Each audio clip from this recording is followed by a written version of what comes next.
The lecture hall is buzzing. A man in a sharp suit places his notes on the desk, ready to begin class.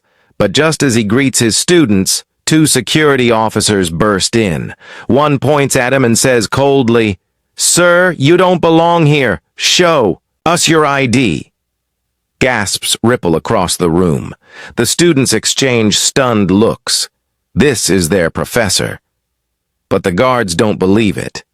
What happens next will leave the entire campus shaken. Meet Professor David Carter, a respected African-American historian at a prestigious university. For years, he's inspired students with his passionate lectures about justice, equality, and the power of knowledge. His classroom is a safe space where ideas flow freely, where young minds are taught not just history, but humanity. On this day, the sun is shining through tall windows as David prepares for another lecture. Students laugh, shuffle notebooks, and wait for the moment he always begins with, "History doesn't just live in the past, it's alive in us today." But outside the classroom, a misinformed call has been made. Someone reported a suspicious black man in the lecture hall. That call sets in motion an injustice that David and his students will never forget. The door slams open. Two campus security guards march inside, their voices sharp and accusing.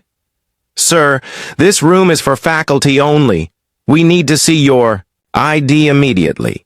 David, stunned but calm, replies, "I am faculty.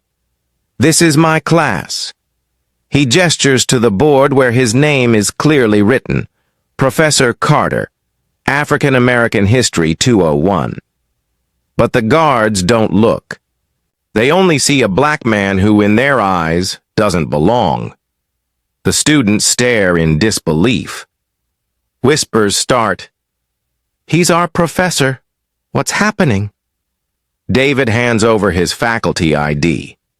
One guard snatches it, squints at it, then mutters, "This could be fake. We need to verify."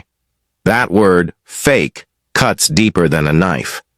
The man who's earned his doctorate, published books, and dedicated decades to teaching is being told he can't possibly be who he says he is. A tense silence hangs in the air. Some students shift uncomfortably, others glare in anger. One young woman finally stands up. "This is Professor Carter. We pay tuition to learn from him. Why are you treating him like a criminal?" Her voice sparks others. Dozens rise, their words overlapping. "He's our professor. Leave him alone. You're embarrassing yourselves."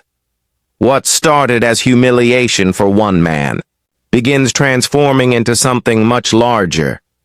A collective stand for justice. The guards hesitate.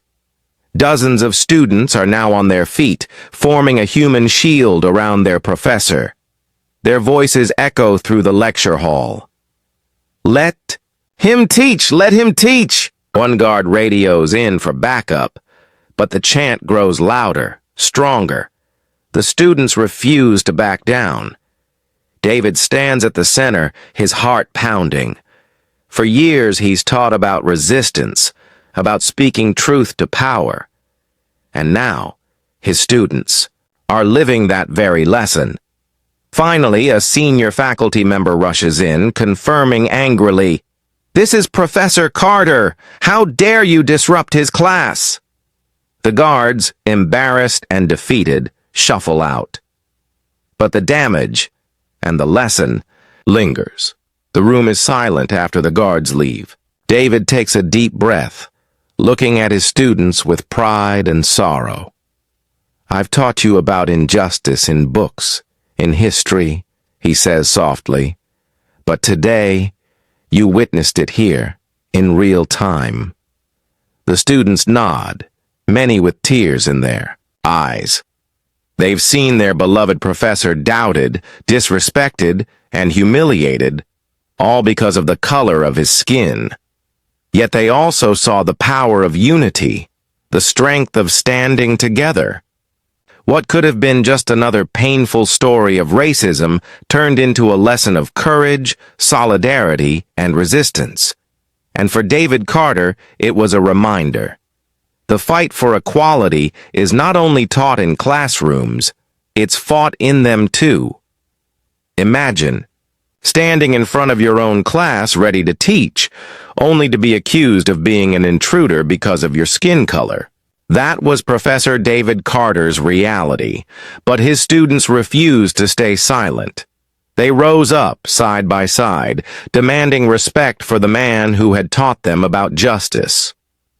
This story is called Black Professor Asked to Show ID in His Own Classroom. Students stood up for him. If you believe students did the right thing, comment justice below.